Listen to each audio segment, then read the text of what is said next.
परमात्मने नमः।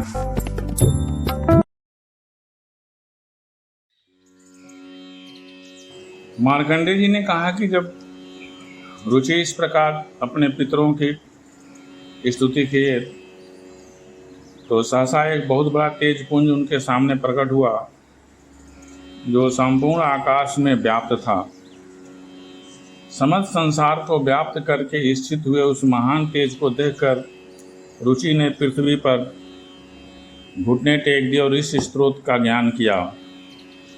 अर्चितानां मूर्तानां पितॄणां दीप्त तेजसां नमस्यामि सदा तेषां ध्यानिनां दिव्यचक्षुषाम् इंद्रादीनां च नेतारो दक्षमारीचयोस्तथा सप्तर्षीणां तान् तथान्येषां तान् नमस्यामि कामदान् मन्वादीनां मुनीन्द्राणां सूर्यचन्द्रांस्तथा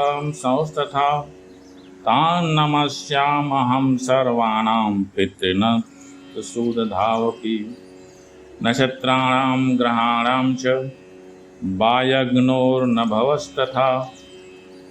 भावा पृथिव्योश्च तथा नमस्यामि कृताञ्जलि देवर्षीणां जनिस्त्रिश्चं सर्वलोकन् नमस्कृतान् अक्षयस्य सदा दात्रीन् नमस्येऽहं कृताञ्जलिः प्रजापतेः कपस्याय सोमाय वरुणाय च योगेश्वरेभ्यश्च सदा नमस्यामि कृताञ्जलिः नमो गणेभ्यः सप्तभ्यस्तथा लोकेषु सप्तसु स्वयंभुवे नमस्यामि ब्रह्मणे योगचक्षुषे सोमधारान् पितृगणानां योगमूर्तिधरास्तथा नमस्यामि तथा सोमं पितरं जगत्मामहम् अग्निरूपास्तवैन्यान् नमस्यामि पितॄनहम् अग्निशोमयं विश्वं यदः एतद्दशेषतः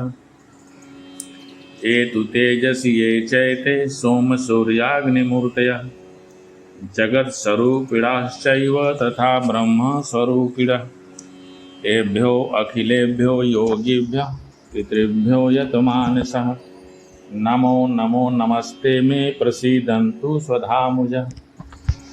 जो सबके द्वारा पूजित अमूर्त अत्यंत तेजस्वी ध्यानी तथा दिव्य दृष्टि संपन्न है उन पितरों को मैं सदा नमस्कार करता हूँ। जो इंद्र आदि देवताओं दक्ष मारीच सप्त ऋषियों तथा दूसरों के भी नेता हैं कामना की पूर्ति करने वाले उन पितरों को भी मैं प्रणाम करता हूँ। जो मनु आदि राजर्षियों मुनीश्वरों तथा सूर्य और चंद्रमा के भी नायक हैं उन समस्त पितरों को मैं जल और समुद्र में भी नमस्कार करता हूँ। नक्षत्रों ग्रहों वायु अग्नि आकाश और भूलोक तथा पृथ्वी के भी जो नेता हैं उन पितरों को मैं हाथ जोड़कर प्रणाम करता हूँ।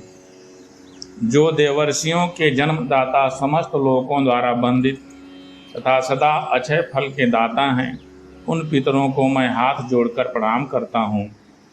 प्रजापति कश्यप सोम वरुण तथा योगेश्वरों के रूप में स्थित पितरों को सदा हाथ जोड़कर प्रणाम करता हूँ। सातों लोकों में स्थित सात पितृगणों को नमस्कार है। मैं योग दृष्टि से संपन्न स्वयंभू ब्रह्मा जी को प्रणाम करता हूँ। चंद्रमा के आधार पर प्रतिष्ठित तथा योग मूर्तिधारी पितृगणों को मैं प्रणाम करता हूँ। साथ ही संपूर्ण जगत के पिता सोम को नमस्कार करता हूँ तथा अग्नि स्वरूप अन्य पितरों को भी प्रणाम करता हूँ क्योंकि यह संपूर्ण जगत अग्नि और सोममय है। जो पितर तेज में स्थित हैं जो ये चंद्रमा सूर्य और अग्नि के रूप में दृष्टिगोचर होते हैं तथा जो जगत स्वरूप एवं ब्रह्म स्वरूप हैं उन संपूर्ण योगी पितरों को मैं एकाग्रचित होकर प्रणाम करता हूँ। उन्हें बारंबार नमस्कार है। ये स्वधा भोजी पितर मुझ पर प्रसन्न हों।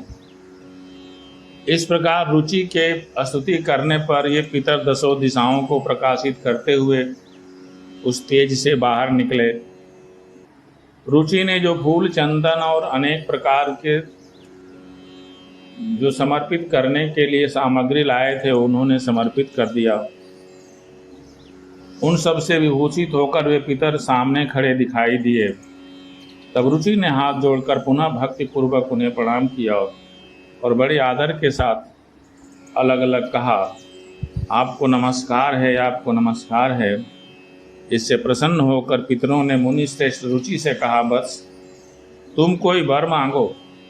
तब उन्होंने मस्तक झुकाकर कहा, पितरों, इस समय ब्रह्मा जी ने मुझे सृष्टि करने का आदेश दिया है, इसलिए मैं दिव्य गुणों से संपन्न उत्तम पत्नी चाहता हूँ, जिससे संतान की उत्पत्ति हो सके।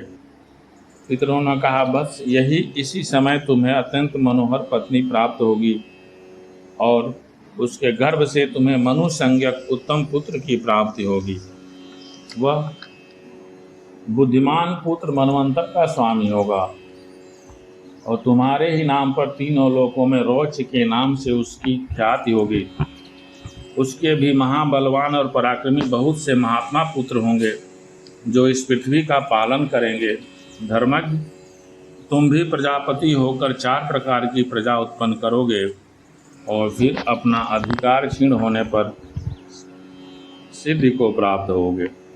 जो मनुष्य इस स्तोत्र से भक्तिपूर्वक हमारी स्तुति करेगा, उसके ऊपर हम संतुष्ट होकर हम लोग उसे मनोवांछित भोग तथा उत्तम आत्मज्ञान प्रदान करेंगे। जो निरोग शरीर, धन और पुत्र पौत्र आदि की इच्छा करता हो, वह सदा इस स्तोत्र से हम लोगों की स्तुति करे। यह स्तोत्र हम लोगों की प्रसन्नता बढ़ाने वाला है। जो श्राद्ध में भोजन करने वाले श्रेष्ठ ब्राह्मणों के सामने खड़ा हो भक्तिपूर्वक इस स्तोत्र का पाठ करेगा, उसके यहाँ स्तोत्र श्रवण के प्रेम से हम निश्चय ही उपस्थित होंगे और हमारे लिए किया हुआ श्राद्ध भी निसंदेह अक्षय होगा। चाहे श्रोती ब्राह्मण से रहित श्राद्ध हो, चाहे वह किसी दोष से दूषित हो गया हो अथवा अन्यायोपार्जित धन से किया गया हो अथवा श्राद्ध के लिए अयोग्य दूषित सामग्रियों से उसका अनुष्ठान हुआ हो, अनुचित समय या अयोग्य देश में हुआ हो, या उसमें विधि का उल्लंघन किया गया हो अथवा लोगों ने बिना श्रद्धा के या दिखावे के लिए किया हो, तो भी वह श्राद्ध इस स्तोत्र के पाठ से हमारी तृप्ति करने में समर्थ होता है।